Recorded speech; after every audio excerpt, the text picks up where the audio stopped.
రాష్ట్ర ప్రభుత్వం retired employees సమస్యల పరిష్కారానికి ఏపీజేఏసీ అమరావతి ఎల్లప్పుడూ అండగా ఉంటుందని ఏపీజేఏసీ అమరావతి చైర్మన్ బొప్పరాజు వెంకటేశ్వర్లు అన్నారు. కాకినాడ అర్బన్ తహసీల్దార్ కార్యాలయం ఆవరణలో గల రాష్ట్ర ప్రభుత్వం రిటైర్డ్ ఎంప్లాయీస్ అసోసియేషన్ పెన్షనర్స్ భవనాన్ని ఏపీజేఏసీ అమరావతి చైర్మన్ బొప్పరాజు వెంకటేశ్వర్లు సందర్శించారు.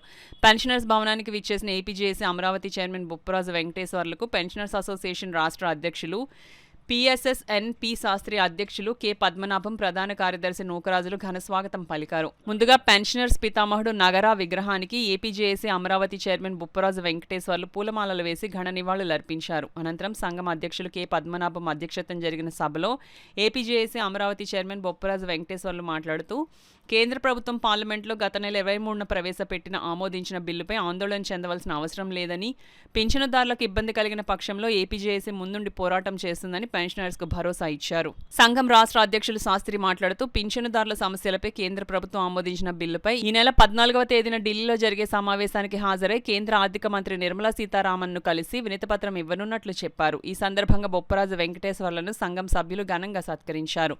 ఈ సమావేశంలో ఏపీజేఏసీ రాష్ట్ర జిల్లా కార్యవర్గ సభ్యులు ఫణిపేర్రాజు, రాజేష్, ఎస్. శ్రీనివాసరావు, దుర్గాప్రసాద్, రామ్మోహన్, ఎన్. వెంకట్రావు, కొప్పర్తి రాంబాబు, ఆదినారాయణరావు, ప్రసాదరావు, భాస్కర్రావు, అజీజుల్లా, సాజిదా, ఇబ్రహీం, విశ్వేశ్వరరావు, నరసింహారావు, అర్జునరావు తదితరులు పాల్గొన్నారు. పిల్లల పెళ్లికి పోతురానికి ఇచ్చిపరుస్తూ, పిల్లని పోతు వాడికి పెళ్లి చేయొద్దు, గవర్నమెంట్ ఉద్యోగం అంటే వాడిని, అరే వీడి పెన్షన్ అంటే వీడికి పెన్షన్ రాదరా, ఎవరు రాని మాకండి, అప్పులు మాకండి. చూసారా మీరు అవన్నీ వాట్సాప్లో? అంత దుర్మార్గం రోజు నుంచి గౌరవం వచ్చింది. రోజు ఒళ్ళు దండలిస్తున్నామంటే గౌరవం వచ్చింది చాలు. నా పెన్షన్ నా జీతం ముందు మొదలైంది. ఆనందాన్ని అయితే నేను వ్యక్తపరుస్తున్నాను. మేము వెళ్ళకుండానే మాతో ఏం చర్చించలేదు, మాతో ఏం డిస్కస్ చేయలేదు, మేమేం చెప్పింది లేదు ఆయనతో. ఇంతవరకు గౌరవ ముఖ్యమంత్రి గారితో మనకి ఎలాంటి ప్రత్యక్షమైనటువంటి చర్చలు జరగలేదు. కానీ ఒక మొత్తం స్ట్రీమ్ లైన్ చేసేటువంటి కార్యక్రమంలో ఆయన ఉన్నారు.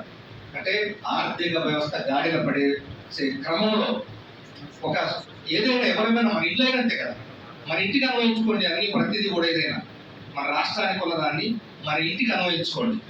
సో మన ఇంట్లో గాడి తప్పినటువంటి పరిస్థితులు వస్తే దాన్ని ఏ విధంగా అయితే మనం సరి చేసుకుంటామో ఆ సరి చేసే ప్రక్రియలో మొట్టమొదట బడ్జెట్ ఈ సంవత్సరం నుంచే మొదలవద్దు. వాళ్ళ రియల్ బడ్జెట్ 14 నుంచి అయినప్పటికీ మేము మాతో చర్చించకుండానే మన బకాయిలు మేము ఆయనకి ఇవ్వలేదు రిప్రజెంటేషన్, కానీ ముఖ్యమంత్రి గారి కార్యాలయం ఇచ్చాము ఏపీజేఏసీ అమరావతి పక్షాన.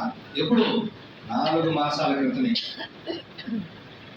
ఒకసారి 4,000 రూపాయలు కేంద్రం నుంచి వస్తే అందులో 1,000 కోట్ల రూపాయలు మన వాటా చెల్లించారు.